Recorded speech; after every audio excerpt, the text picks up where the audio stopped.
Hello, good morning बच्चों। तो आज हम ऑप्टिक्स को आगे कंटिन्यू करेंगे। ठीक है। अब हम आज लॉज ऑफ रिफ्रैक्शन की बात करेंगे। अब यहाँ पे ध्यान दो बच्चों, इधर सारे। जब लॉज ऑफ रिफ्रैक्शन की बात होती है तो हम क्या बोलते हैं? रिफ्रैक्शन में जैसे ये हमारी बाउंड्री होती है। ठीक है, ध्यान दो बेटा इधर। यहाँ पे ये मीडियम 1 है और यहाँ पे ये मीडियम है सेकेंड मीडियम। तो मीडियम हो गए। अब मान लो यहां से एक लाइट की रे आई। इस लाइट की रे को हम क्या बोलते हैं? Incident ray. जिस पॉइंट पर टकराती है वहां पे हम एक परपेंडिकुलर लाइन ड्रॉ करते हैं और परपेंडिकुलर लाइन को हम बोल देते हैं नॉर्मल। इसके बारे में बात हो चुकी थी हमारी लास्ट टाइम पे। ठीक है।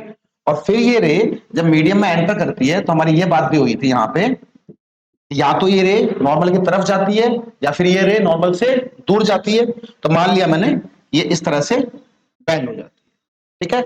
आने वाली रे का जो एंगल होता है विद नॉर्मल, उसको हम क्या बोलते हैं? Angle of incidence. और जाने वाली रे का एंगल जो नॉर्मल के साथ होता है उसको हम बोलते हैं एंगल ऑफ रिफ्रैक्शन। ठीक है। आने वाली रे का नाम इंसिडेंट रे, जाने वाली रे का नाम रिफ्रैक्टेड रे, और ये हो गई नॉर्मल। तो यहां पे हमारा पहला जो लॉ होता है, फर्स्ट लॉ, वो सेम है। जो हमारा रिफ्लेक्शन में आया था वही सेम हमारा रिफ्रैक्शन में आएगा। वो लॉ क्या होता है कि भाई साहब, इंसिडेंट रे, रिफ्रैक्टेड रे और नॉर्मल, ये तीनों किसमें लाई करती हैं? सेम प्लेन में लाई करेंगी। सेम प्लेन का मतलब क्या होता है? आने वाली रे ये है और नॉर्मल अगर ऐसे है तो इनका प्लेन क्या हुआ? ये वाला प्लेन। तो रिफ्लेक्टेड रे इसी प्लेन में जाएगी, ये सॉरी रिफ्रैक्टेड रे इसी प्लेन में जाएगी। ऐसे ऐसे नहीं जा सकती या ऐसे अंदर नहीं आ सकती। प्लेन सेम होता है। ठीक है। जो दूसरा पॉइंट होता है उसको हम बोलते हैं स्नेल्स लॉ। ठीक है। स्नेल्स लॉ बहुत कॉमन सा लॉ है ऑप्टिक्स में। ये लॉ क्या बोलता है समझना। ये कहता है साइन, साइन मतलब sine theta, sine of angle of incidence, जो आने वाला एंगल है उसका sine, it is directly proportional to sine of angle of refraction. Means जो आने वाली रे है उसका जो एंगल ऑफ इंसिडेंस है उसका साइन थीटा, ये किसके प्रोपोर्शनल होता है? जो जाने वाली रे का एंगल है, रिफ्रैक्शन एंगल, उसके साइन के। यहां से ये बात तो सही है कि एंगल आई और आर के बीच में क्या रिलेशन है कि अगर एंगल आई बढ़ता है तो एंगल आर बढ़ेगा, क्योंकि 0 से 90 डिग्रीज में जब एंगल बढ़ता है तो साइन थीटा की वैल्यू बढ़ती है। मतलब अगर आई बढ़ा दिया तो आर बढ़ेगा, ये पक्की बात है, ये डेफिनेट है। बट इसका मतलब ये नहीं है कि अगर मैंने आई को डबल कर दिया तो एंगल आर भी डबल होगा। ऐसा नहीं होगा, ये चीज नहीं होती। फॉर एग्जाम्पल, अगर एंगल आई होता 30 तो साइन 30 की वैल्यू होती है हाफ, और अगर मैंने एंगल डबल कर दिया 60 कर दिया तो साइन 60 कितना होता है? वो √3/2 होता है। तो √3/2 1/2 का डबल नहीं होता। एंगल डबल करने से साइन की वैल्यू डबल नहीं होती, बट एंगल बढ़ाने से साइन की वैल्यू बढ़ जाती है। ठीक है? ये लॉ है स्नेल्स लॉ। अब इसमें अगर हम थोड़ा सा आगे देखें तो हम बोलेंगे कि साइन आई प्रोपोर्शनल है साइन आर के।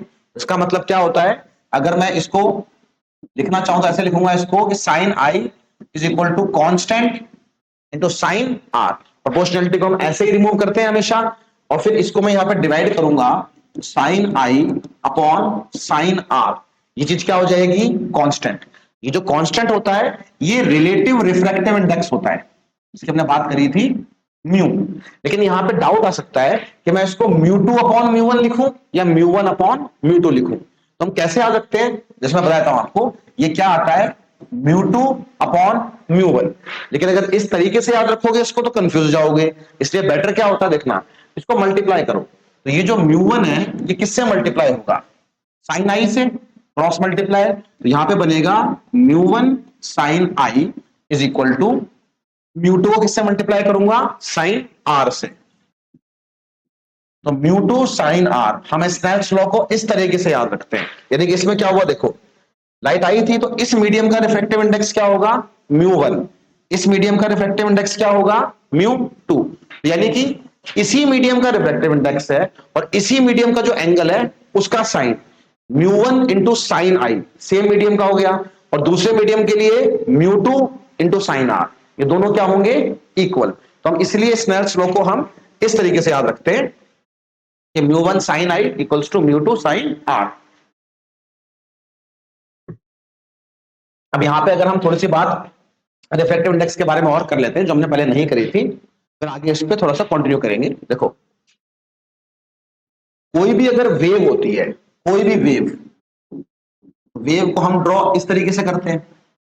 कोई भी वेव होती है, तो अगर हम बात करते हैं इस डिस्टेंस की, जो डिस्टेंस आया ए टू बी, तो ये ए टू बी जो डिस्टेंस है, इस डिस्टेंस में जाकर के वेव अपने आप रिपीट हो जाती है, ठीक है, अपने आप को रिपीट करती है वेव।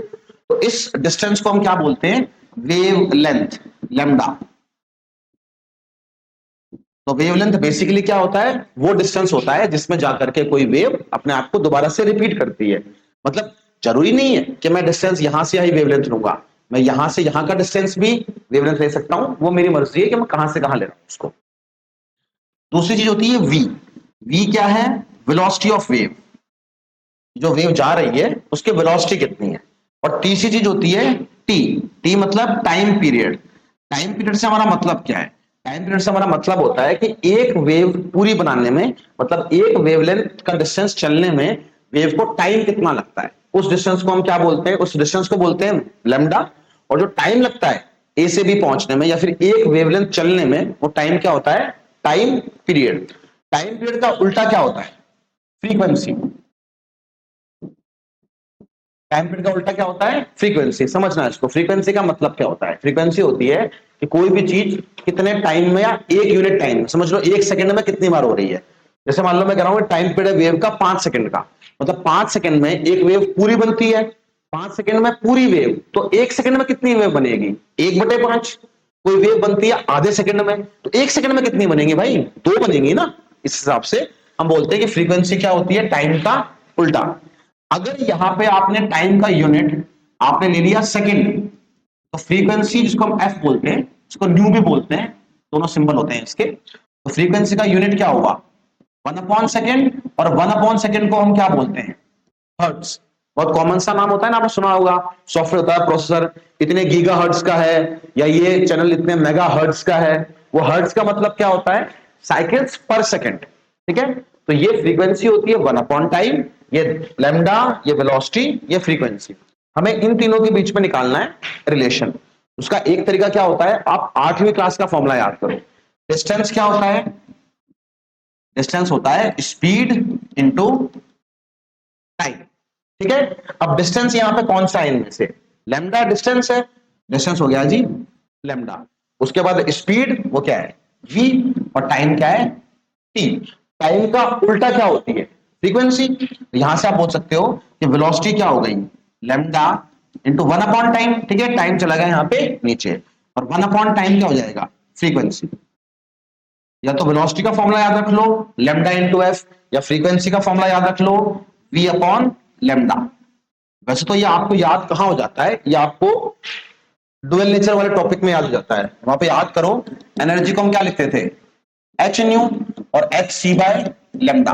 तो फ्रीक्वेंसी किसके बराबर होती है? स्पीड अपॉन वेवलेंथ, इसके बराबर होती है। बेसिक सी बात है। हमने यहां मेन चीज क्या देखी? फ्रीक्वेंसी का फॉर्मूला क्या आता है? वेलोसिटी अपॉन वेवलेंथ, ठीक है। कोई दिक्कत यहां तक? नहीं। अब मैंने तो बताया था कि चाहे रिफ्लेक्शन हो चाहे रिफ्रैक्शन हो, फ्रीक्वेंसी हमेशा क्या रहती है? सेम। फ्रीक्वेंसी और लाइट का कलर ये कभी चेंज नहीं होते, ठीक है, ये हमेशा सेम रहते हैं।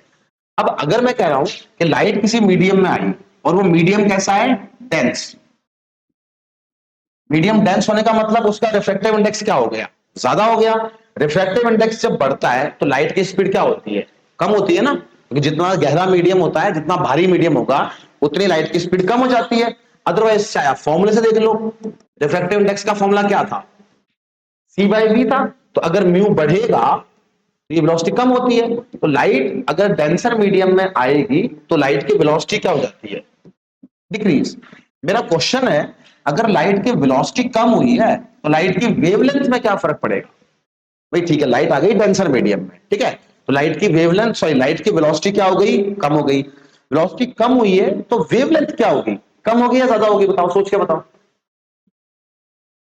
अब लगता तो यही है ना सबको, जैसा आप बोल रहे हो कि भाई वेवलेंथ कम हो जाएगी पर या बढ़ जाएगी, हम उल्टा सोचते हैं इसमें, बट लॉजिकली सोचना पड़ेगा हमको। नॉर्मली बच्चा सोचता है वेलोसिटी कम हो रही है तो लैम्डा बढ़ जाएगा ऐसे, बट ऐसा नहीं होता। क्यों नहीं होता? और देखो आप, वेलोसिटी क्या है? लैम्डा इंटू फ्रीक्वेंसी, और फ्रीक्वेंसी तो बदली नहीं है। जब फ्रीक्वेंसी बदलती नहीं है तो वेलोसिटी किसके प्रोपोर्शनल है?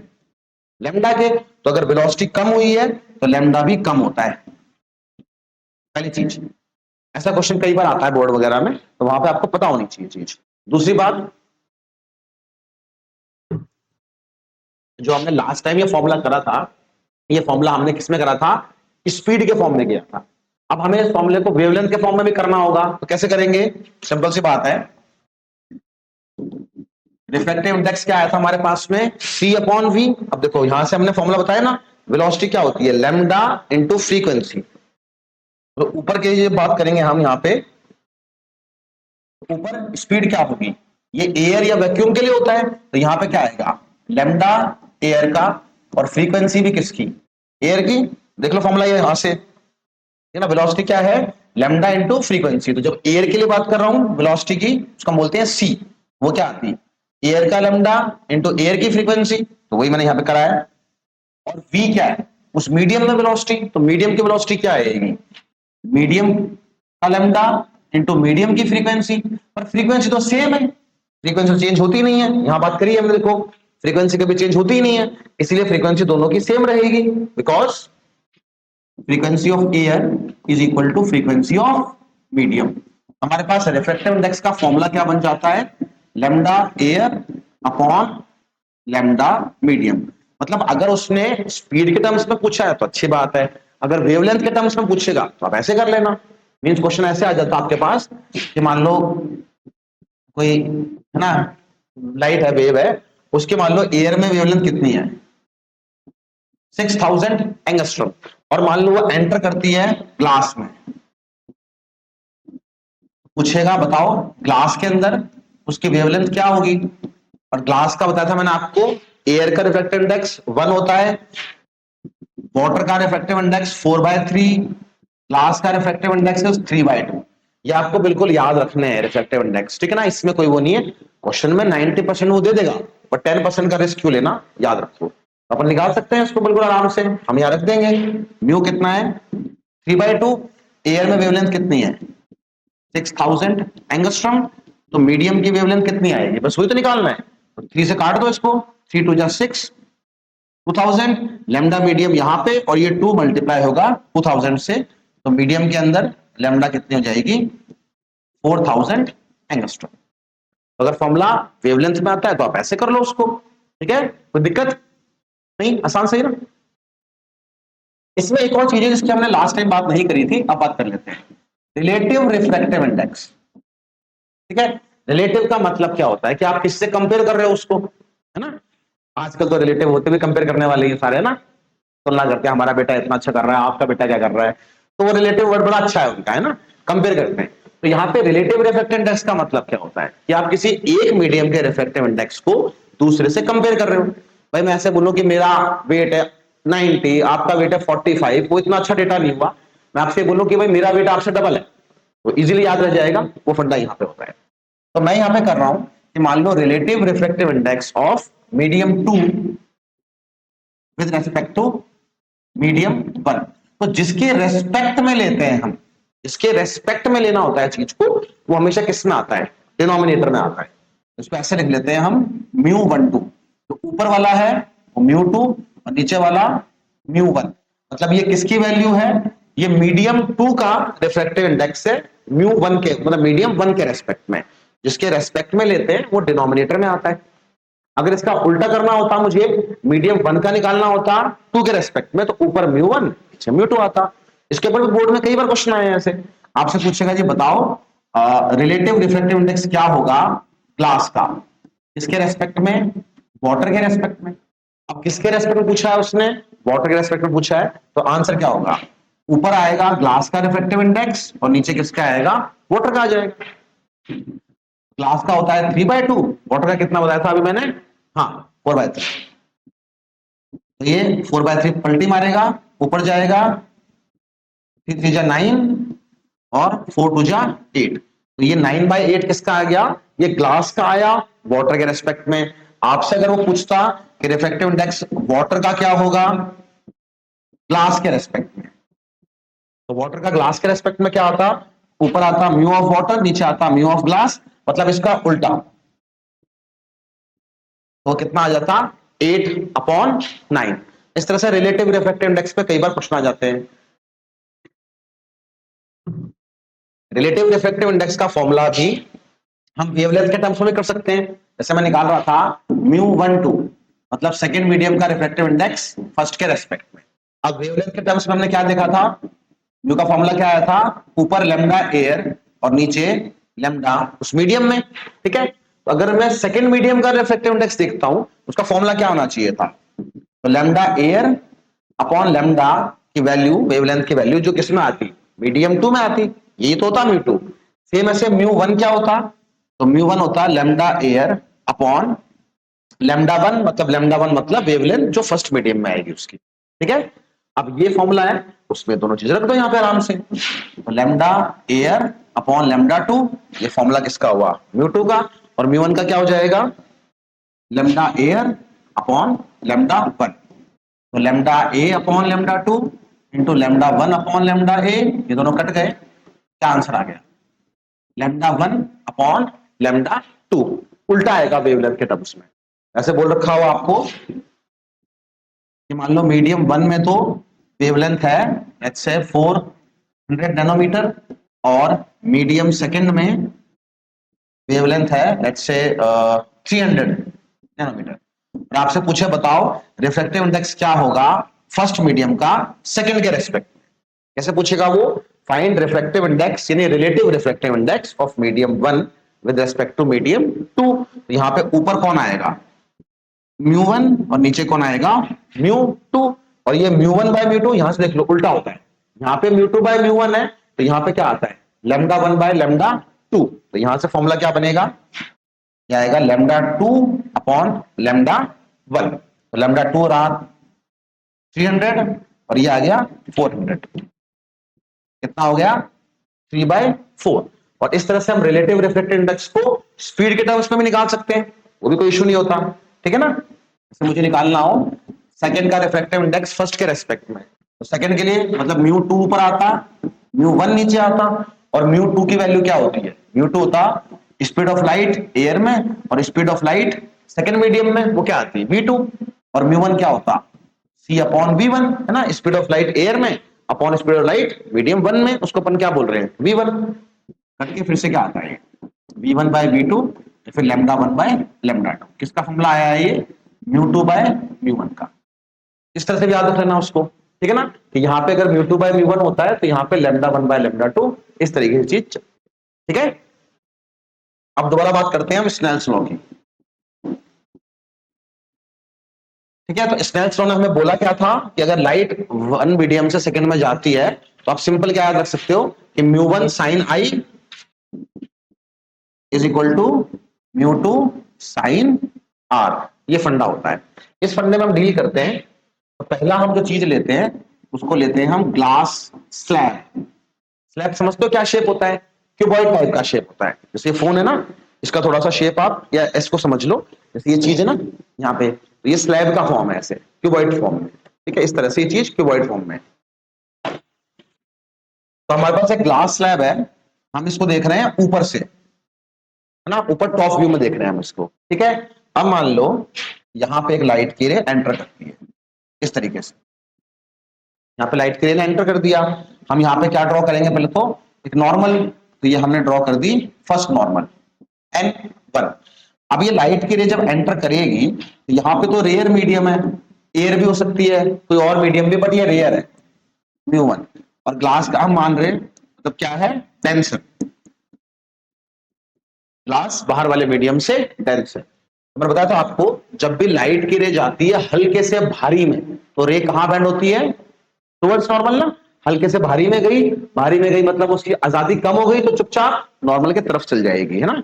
और अगर गई भारी से हल्के में तो हल्का मतलब आजादी फ्रीडम, अंगड़ाई लेगी ना वैसे तो वो दूर जाएगी नॉर्मल से, यहाँ पे जा रही है वो हल्के से भारी में, कहां जाएगी वो टुवर्ड्स दी नॉर्मल, इस तरह से वो रे बैंड हो जाएगी। अब यहाँ पे आने वाली रे का एंगल नॉर्मल के साथ ये क्या होता है एंगल आई होता है। जाने वाली रे का एंगल नॉर्मल के साथ क्या होता है, एंगल आर। थोड़ी स्ट्रेट बना लेना इसको ऐसे, ठीक है। अब ये यहां पे इंसिडेंट हो गई, यहां पे जैसे इंसिडेंट होगी तो क्या होगा, मैं यहां पे भी क्या बनाऊंगा, एक और नॉर्मल N2, ठीक है। अब देखना ये रे यहां से आई है, तो अगर ये एंगल आर है तो क्या ये वाला एंगल भी आर होगा, होगा कौन सा एंगल, हाँ, ऑल्टरनेट इंटीरियर एंगल्स। उसके बाद ये रे बाहर जाएगी, अब ये रे जा रही है भारी से हल्के में, कहां जाती है ये, नॉर्मल से दूर, बिल्कुल ये जाएगी नॉर्मल से दूर। इसको मैं बोल देता हूं एंगल ई, ई मतलब एंगल ऑफ एमरजेंस, बाहर जाने का एंगल। और इस रे को क्या बोल दूंगा, ई आर, मतलब एमरजेंट रे जो बाहर जा रही है वहां से, ठीक है। अब देखना एक पॉइंट ए हो गया, एक पॉइंट हो गया बी। पहले तो मैं ए पॉइंट पे लगाऊंगा स्नेल्स लॉ। तो अगर आप ए पॉइंट पे स्नेल्स लॉ लगाओगे तो क्या बनेगा, देखना इसका μ1 है, इसका μ2 है। ए पॉइंट पे μ1 है ना, इस मीडियम का रिफ्लेक्टिव इंडेक्स और इसी के एंगल का साइन, तो क्या बन गया, μ1 sine I is equal to second medium reflective index μ2 और यहां पे क्या आएगा, साइन आर। पहली इक्वेशन तो ये आ गई। अब आप स्नेल्स लॉ लगाओ कहां पे, पॉइंट बी पर, तो क्या लगेगा, इस मीडियम का रिफ्लेक्टिव इंडेक्स कितना है, μ2, एंगल कितना है, आर। तो μ2 sine R is equal to, यहां का रिफ्लेक्टिव इंडेक्स कितना है, दोबारा से μ1, सेम मीडियम में वापस आ गई लाइट की रे, एंगल कितना है, साइन ई। अब इन दोनों इक्वेशंस में ये पार्ट कॉमन है, μ2 साइन आर की वैल्यू इसके भी इक्वल है और इसके भी इक्वल है, तो ये दोनों आपस में भी इक्वल होंगे, इसलिए हम बोलेंगे कि μ1 sine I is equal to μ1 sine E. तो μ1 तो कट गया, तो sine I is equal to sine of E. अब आमतौर पे तो हम ऐसे बोल देते हैं कि अगर ये दोनों इक्वल हैं तो एंगल भी इक्वल है, बस बता रहा हूं तुम्हें मैं, ऐसा जरूरी नहीं होता। क्या पता ये एंगल है ना, आई इज इक्वल टू ई भी हो सकता है और आई इक्वल टू 180 माइनस ई भी हो सकता है। लेकिन यहां पे क्या होता है, आई और ई हमेशा क्या होते हैं, एक्यूट एंगल होते हैं, 90 डिग्री से छोटे एंगल होते हैं, इसलिए आप यहां डायरेक्टली बोल देना कि angle i is equal to angle e, ठीक है। अब यहां पे क्या करता है, एनसीईआरटी में ना 10th क्लास में भी यही करा हुआ है, 12th में भी यही करा हुआ है। वो सिंपली क्या बोलता है कि भाई साहब एंगल आई बराबर है एंगल ई के। इसका मतलब वो लॉजिक क्या निकालता है कि जो जाने वाली रे है ना, एमरजेंट रे, ये पैरेलल हो जाती है किसके, इंसिडेंट रे के। मतलब जो ये रे थी, अगर ग्लास स्लैब नहीं होता तो ये रे यूं गई होती, और अब भी ये जा रही है ऐसे, मतलब ये दोनों रेस क्या हो गई, पैरेलल हो गई। ये चेंज हुई आई नहीं पाथ, मतलब रे बैंड नहीं हुई है, पहले जाती है ऐसे, अब बस वो खुद के पैरेलल शिफ्ट हो गई है। बट मेरा क्वेश्चन ये है कि आपको ज्योमेट्री अप्लाई करनी है और आपको प्रूव करना है कि अगर एंगल आई और एंगल ई इक्वल है तो ये दोनों रेस पैरेलल कैसे हुई। सिंपल सा प्रूफ होता है, तो पूछा तो है नहीं, पर फिर भी ट्राई कर लेना।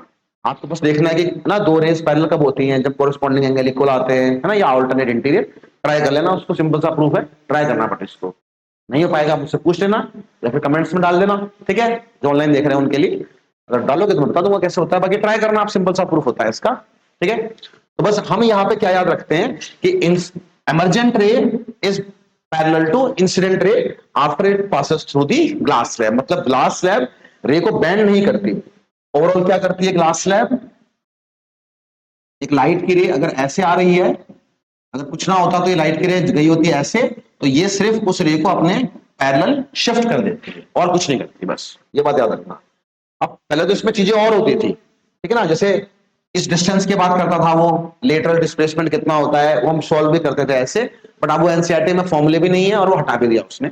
अब हम उस चीज की बात नहीं करेंगे, ठीक है। यहाँ पे एक दूसरी बात भी होती है जिसको हम बोलते हैं अपेरेंट डेप्थ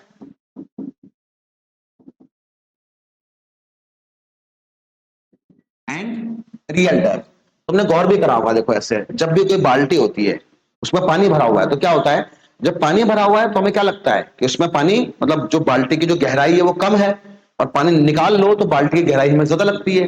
या तुमने घर में जैसे कुएं वगैरह होती है जिनमें पानी भरा होता है, या टंकी होती है पानी की, अगर उसमें पानी भरा हुआ है ना तो तुम्हें क्या लगेगा कि इतनी गहरी नहीं है वो, और जब पानी निकाल दोगे ना तो लगेगा गहरा है। स्विमिंग पूल में होता है ऐसा, स्विमिंग पूल अगर 3 फुट का गहरा है, पानी भरा हुआ है, आप देखोगे ऊपर से तो आपको क्या लगता है कि भाई ये तो 3 फुट से कम है, गहरा नहीं है।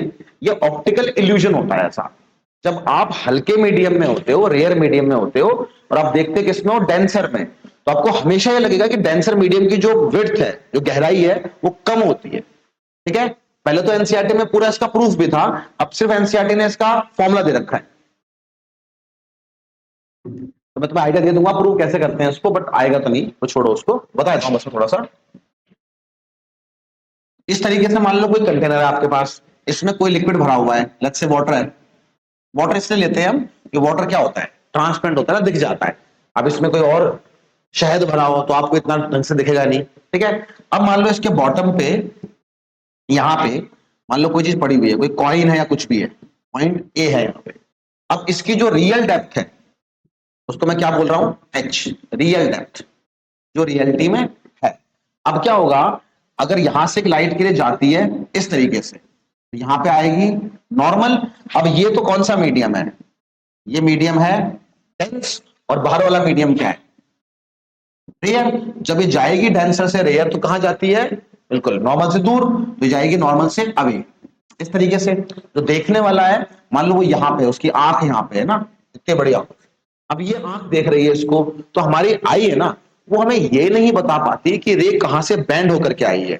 हमें सिर्फ क्या दिखता है, जिस पाथ पे लाइट आ रही होती है, हमारी आंख बस उसको या ब्रेन उसको ऑटोमेटिकली उसी पाथ पे पीछे ले जाता है। इसलिए जब हम देखेंगे इसको, तो आई को क्या लगेगा कि ये रे कहां से आ रही है, आई को लगेगा ये रे यहां से आ रही है जी, स्ट्रेट मान लेगा वो उसको। आई को या ब्रेन को क्या लगेगा कि ये रे कैसे आई है, या ऐसे आई है। तो जो ऑब्जेक्ट वास्तव में यहां पे था, ए पॉइंट पे, वो हमें कहां लगेगा, पॉइंट ए डैश, या इसको ले लो पॉइंट बी, हमें पॉइंट बी पे लगेगा। मींस जो उसकी रियल डेप्थ थी वो एच थी, और जो हमें लगेगा कि डेप्थ उसकी है, वो हमें क्या लगेगी, एक्स। एक्स को हम क्या बोलते हैं, अपरेंट डेप्थ, जो महसूस हो रही है हमें, जो लग रही है। तो यहां पे इसमें एनसीईआरटी में फॉर्मूला लिखा हुआ है, apparent depth upon real depth. इसका फॉर्मूला क्या है, mu rare upon mu denser. थोड़ी हम बातें करेंगे इसके बारे में, अच्छा टॉपिक होता था ये, भले नहीं है एनसीईआरटी में, थोड़ा फिर भी ना कॉमन सेंस के लिए याद रखना इसको। अब याद रखना, ये इसके लिए ना कॉमन सेंस याद रखना, क्योंकि देखो जब हम खुद हल्के में होते हैं, हम हवा में हैं और हम देख रहे हैं पानी में, यानी कि हम देख रहे हैं किसमें, टेंसर में, तो हमें हमेशा पानी की विड्थ कम लगती है। यानी कि ये फॉर्मूला कब होता है, जब आई या फिर ऑब्जर्वर वो खुद किसमें है, रेयर मीडियम में है। जब आई या ऑब्जर्वर रेयर मीडियम में होता है ना, तब हमेशा हमें लगेगा कि जो अपरेंट डेप्थ है एडी, वो रियल डेप्थ से कम दिखती है। और बिकॉज अपरेंट डेप्थ छोटी है रियल डेप्थ से, इसलिए छोटा वाला म्यू ऊपर आएगा। तो यहां का म्यू है म्यू रेयर, और यहां का म्यू है म्यू टेंसर। हमारे पास में फॉर्मूला ये आएगा, apparent depth x, real depth h is equal to mu rare upon mu denser. तो पहले इस पे क्वेश्चन देखते हैं, फिर मैं आगे इसका आपको उल्टा ही बताऊंगा कि अगर आई टेंसर मीडियम में हो तो क्या होता है। ठीक है, देखना, इसका बेसिक सा एग्जांपल हो सकता है कि पानी भरा है भाई साहब इसमें कंटेनर में, कंटेनर की रियल गहराई कितनी है जी, 10 मीटर है। आप यहां से देख रहे हो जी, आई यहाँ पे बिल्कुल जस्ट ऊपर है पानी के आपसे, और यहाँ पे क्या है, एयर है। ठीक है, आपसे पूछेगा बताओ इसकी अपरेंट डेप्थ क्या होगी, तो आप सिंपली बोलोगे भाई देखने वाला तो हवा में है, इसलिए उसको अपरेंट डेप्थ क्या दिखेगी, कम दिखेगी, उसको एक्स मान लिया आपने, है ना, ये जो बेस है। तो यहाँ पे apparent depth x, real depth कितनी है, 10 metre, mu rare upon mu denser. ठीक है, तो म्यू रेयर कितना है हवा का, तो 1, और वाटर का कितना होता है 4/3। यहां से एक्स की वैल्यू कितनी आ जाएगी, 3/4 इंटू 10, 30/4 यानी कि 7.5, 15/2। तो वास्तव में जो पानी 10 मीटर गहरा था, वो आपको कितना गहरा लग रहा है, 7.5 मीटर, मतलब कम गहरा लग रहा है आपको। तो ये नॉर्मल होता है हमारे साथ। अब है ना इसका उल्टा थोड़ा समझ लेना, ये तब था जब आप हल्के में हो और देख रहे हो किसमें, डेंसर में। अगर इसका उल्टा हो, आप खुद डेंसर में हो, आप खुद पानी में हो, ठीक है, और आप देख रहे हो ऊपर या कहीं बाहर, तो उसका उल्टा हो जाएगा। मतलब अगर अगर ऑब्जर्वर टेंसर मीडियम में होगा ना, इसका उल्टा होगा, मतलब क्या होगा, आपकी बार अपरेंट डेप्थ होती है ना, वो रियल डेप्थ से ज्यादा होती है, इसका उल्टा काम हो जाएगा। इसलिए आपके पास जब आप फॉर्मूला लगाओगे, अपरेंट डेप्थ यानी कि x, रियल डेप्थ मतलब h, तो ये वैल्यू 1 से बड़ी आएगी, इसलिए ऊपर म्यू डेंसर आएगा और नीचे क्या आता है, म्यू रेयर। मतलब सेम क्वेश्चन जो था ये वाला, इसमें अगर आई में अंदर मान लेता ना, अगर आई यहां पे होती और ये लिक्विड पानी भरा होता 10 मीटर का, और यहां पे ये पॉइंट बी को देख रहा होता जो जस्ट इसके ऊपर होता, और पॉइंट बी कहां पे होता, एयर में होता, अगर तो इसको अगर आई यहां होती ना, तो अब आई को ये पॉइंट बी यहां ना दिख करके यहां दिख रहा होता, ऊपर दूर दिख रहा होता यहां से ऐसे। इस केस में अगर निकालना होता अपरेंट डेप्थ तो क्या आती, apparent depth x, real depth 10, अब ऊपर क्या आता डेंसर, नीचे किसका म्यू आता है, रेयर का, यहां पे क्या आता 4/3, एक्स की वैल्यू कितनी आती 40/3 यानी कि 13.33 मीटर, ज्यादा हो जाती है ये चीज। इसका एक बड़ा अच्छा प्रैक्टिकल एग्जांपल है, उससे याद रखना इसको। एग्जांपल होता है, वो शिकारी चिड़िया है और मछली है कोई, है ना, बहुत अच्छी मछली है कोई, बिल्कुल प्यारी टेस्टी सी मछली है। अब यहाँ पे पानी है, ठीक है, ये पूरा पानी है, यहाँ पे बिल्कुल एक मासूम सी बेफिक्र मछली, है ना, तैर रही थी आराम से अपनी दुनिया में, ठीक है, बहुत प्यारी मछली है, बहुत टेस्टी है। ऊपर यहाँ पे एक चिड़िया है जो उड़ रही है, ठीक है, चिड़िया सुंदर बनाई है ना, इससे अच्छी ड्राइंग की उम्मीद मत करना मुझसे। अब देखो यहाँ पे क्या होगा, ये डिस्टेंस कुछ भी हो, लेट्स से ये डिस्टेंस कितना है x और ये कितना है y, मैं भी वैल्यूज में नहीं जा रहा, बस समझा रहा हूं उसका एग्जांपल। क्या होता है, जब मछली देखेगी चिड़िया को, तो मछली कहां पे, टेंसर में है ना, पानी है यहाँ पे, ये वाटर है और ये हवा है, मतलब ये क्या है, रेयर मीडियम है। जब मछली दिखेगी हवा में, तो ये डिस्टेंस तो सेम लगेगा, बट मछली को ये डिस्टेंस क्या लगेगा, ज्यादा। तो मछली को लगेगा क्या कि चिड़िया यहां नहीं है, उसे लगेगा चिड़िया कुछ यहां पे है, मछली को चिड़िया दूर दिख रही होगी, तो मछली और रिलैक्स करेगी, भाई चिड़िया बहुत दूर है अभी, तो जब आएगी करने शिकार तो बच जाएंगे उससे आराम से, टाइम टाइम अपने पास, क्या दिक्कत है ना, बहुत दूर है खतरा। और चिड़िया के लिए उल्टा होगा, चिड़िया जब दिखेगी पानी में तो उसे लगेगा कि मछली यहां नहीं है, उसे लगेगा मछली कुछ यहां पे है और ऊपर है, क्योंकि मछली रेयर में है, उसे डेंसर क्या लगेगा, कम लगता है डेंसर में, है ना, डेप्थ। तो मछली को लगेगा कि चिड़िया बिल्कुल, चिड़िया को लगेगा कि मछली बिल्कुल ऊपर है, जल्दी अटैक करो। तो इससे क्या होता है, चिड़िया और जल्दी अटैक करती है और मछली और रिलैक्स रहती है। इसलिए जब मछली यहाँ को या चिड़िया जब यहाँ पे झपट्टा मारेगी तो यहाँ का एंगल बनाएगी, बट यहाँ पे थोड़ा नीचे है, वो आई गई चिड़िया तो एक बार को जैसे वो पानी में एंटर करती है ना, वैसे उसको दिख जाती है मछली, उसके बाद तो दोनों सेम मीडियम में, तो इतना दिक्कत नहीं आती। इसलिए 95% टाइम्स वो शिकार कर लेती है चिड़िया उसका, क्योंकि वो टाइम के हिसाब से जल्दी अटैक मारती है। और मछली को क्या लगता है कि भाई साहब चिड़िया बहुत दूर है, आराम से आएगी, और जबकि वो चिड़िया जल्दी अटैक मारती है क्योंकि उसको लगता है शिकार पास में, और ये रिलैक्स होती है, इसको लगता है कि जो शिकारी है वो दूर है, इसलिए मछली का इस केस में नुकसान होता है और चिड़िया ना उसका शिकार कर लेती है। ये होता है हमारे पास में रियल और अपरेंट डेप्थ। इसका एक मैं छोटा सा एग्जांपल मैं और दे सकता हूँ, टाइम हो तो देखता हूँ मैं अभी, ठीक है, कर लेते हैं बात, सुनना थोड़ी सी मैं ब्लैक होल की बात कर लेता हूँ, हालांकि तुम्हारे कंसेप्ट में नहीं है, बट फिर भी बात सोचने में अच्छा लगता है ना। देखना, कोई ब्लैक होल है मान लो, और ब्लैक होल की जो रिफ्रैक्टिव इंडेक्स होता है ना, वो क्या होता है, इनफाइनाइट। हालांकि मैं उस बात पर बहस नहीं करूंगा कि रिफ्रैक्टिव इंडेक्स मतलब ब्लैक होल है तो वो ब्लैक है या ट्रांसपेरेंट तो है नहीं, वो सब नहीं है, बस इमेजिनेशन की बात बता रहा हूं मैं आपको, समझना। ऐसे कोई ब्लैक होल है और लेट से उसकी जो रियल विड्थ है ब्लैक होल की वो कई हजार लाइट ईयर है, बहुत बहुत बहुत चौड़ा है वो, ठीक है। और यहाँ पे ब्लैक होल के पीछे कोई पॉइंट है बी, ये ब्लैक होल के अंदर ही है, इनसाइड ब्लैक होल पीएच। कोई ऑब्जर्वर है वो यहां पे है, बाहर है। अब जब ये ऑब्जर्वर देख रहा होगा इस पॉइंट बी को, उसको क्या लगेगा, ऑब्जर्वर रेयर में है ना, तो इसके लिए क्या होगा, apparent depth upon real depth, ये जो एच है इसकी वैल्यू क्या आएगी, mu rare upon mu denser. Black hole के लिए डिफरेंट इंडेक्स कितना होता है, इनफाइनाइट, इसलिए ये क्या आ गया 1/इनफाइनाइट या म्यू रेयर अपॉन इनफाइनाइट, यानी क्या आ गया 0। तो एक्स कितना लगेगा 0। मतलब जो ऑब्जर्वर ब्लैक होल से बाहर है उसे क्या लगेगा, भले ही वो ब्लैक होल करोड़ों लाइट ईयर चौड़ा हो, उसे लगेगा ब्लैक होल तो भाई यहां शुरू हुआ और यही खत्म हो गया, बिल्कुल मतलब एक कागज से ही पतला है ही नहीं, बस है ही नहीं, मतलब इतना पतला है शायद दिखेगा भी नहीं उसको, अगर कोई मीडियम इनफाइनाइट डेंसिटी का हो। और इसका उल्टा भी ट्रू है, मींस कोई पॉइंट यहां पे हो जो ब्लैक होल के अंदर है। अब मैं बॉडी नहीं बोल सकता ब्लैक होल के अंदर तो ऑब्वियसली, बट कॉन्शियसनेस है, कोई देखने वाली चीज है जो हमारे अंदर भी होती है। अब ये देख रही है जस्ट बाहर, यहां पे पॉइंट को, पी को, ये बिल्कुल पास में इससे, मतलब रियल डिस्टेंस इनका 1 मिलीमीटर है मान लो। फिर भी अब ऑब्जर्वर कहां पे आ गया, ऑब्जर्वर डेंसर मीडियम में, तो यहां पे फॉर्मूला लगेगा अब उल्टा, आपकी बार apparent depth upon real depth. ठीक है, रियल डेप्थ मतलब ये वाली चीज हो गई अब एच, ये क्या हो जाएगी, mu denser upon mu rare, और म्यू डेंसर कितना होता है, इनफाइनाइट है ब्लैक होल का, इसलिए एक्स क्या लगेगा, इनफाइनाइट। मतलब कोई ब्लैक होल के अंदर है, जस्ट बिल्कुल अंदर है और बिल्कुल जस्ट बाहर का पॉइंट है, तो भी जो ब्लैक होल के अंदर है उसे लगेगा कि वो चीज कितनी दूर है, इनफाइनाइट डिस्टेंस पे, भले वो 1 मिलीमीटर हो तो भी लगेगा कि वो इन्फिनिटी पे। और जो ब्लैक होल के बाहर है उसके लिए दूसरा पॉइंट भले ही इन्फिनिटी पे हो, बोलेगा बिल्कुल पास में तो भाई साहब। तो ये ऑप्टिकल पैराडॉक्स भी होता है इस तरह से ये। ठीक है, यहां से आप ये रेयर और डेंसर की बात याद कर सकते हो। चलो फिर ठीक है, नेक्स्ट क्लास में हम लोग अब यहाँ पे TIR क्रिटिकल एंगल उनकी बात करेंगे, फिर रिफ्लेक्टिव मतलब रिफ्लेक्शन थ्रू कर्व सरफेस की बात करेंगे, इसको यहीं बैन करते हैं। कुछ पूछना पहले किसी ने कोई भी चीज,